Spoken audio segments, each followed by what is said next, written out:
Hello friend, नमस्ते, प्रणाम। मैं पूनम शुक्ला अपने यूट्यूब चैनल पे आप सभी का स्वागत करती हूँ। और हम लोग आज एक बहुत ही प्यारा सा गीत लेके आए हैं, कजरी गीत। तो कैसा लगे कमेंट में ज़रूर बताइएगा। आप लोगों को ज़्यादा से ज़्यादा प्यार दुलार आशीर्वाद अपना दीजिएगा। हेलो दोस्तों, नमस्ते, प्रणाम। मैं हूँ रेशम शुक्ला। मेरे चैनल पे आप सबका स्वागत है। हम लोग बहुत प्यारा सा एक कजरी गीत लेके आए हैं आप लोग के सामने। आप लोग सुनना और फुल वॉच करके देखना, आधे पे मत छोड़ना। सभी से रिक्वेस्ट है। राधे राधे।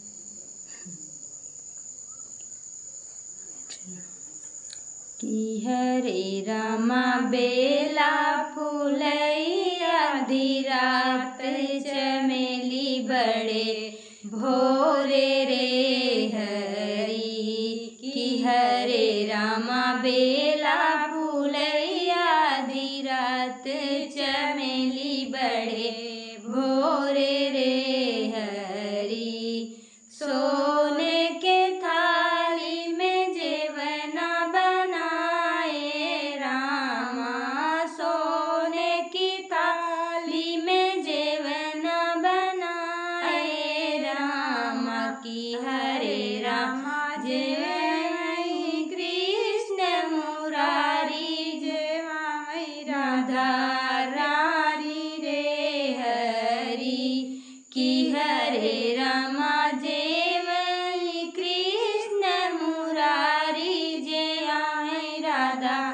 प्यारी रे हरी। कि हरे रामा बेला फुलैया धीरात चमेली बड़े भोरे रे हरी। कि हरे रामा बेला फुलैया धीरात चमेली बड़े भोरे रे हरी। सोने के थाली में जेवना बनाए रामा, सोने की थाली में जेवना बनाए रामा। कि हरे रामा जय कृष्ण मुरारी, जय राधा प्यारी रे हरी। कि हरे रामा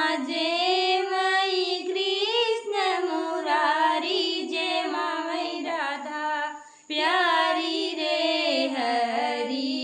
कि हरे रामा बेला फुलैया धीरात चमेली बड़े भोरे रे हरी। कि हरे रामा बेला फुलैया धीरात चमेली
करके आप लोग देखना समझना कैसा है ये गाना।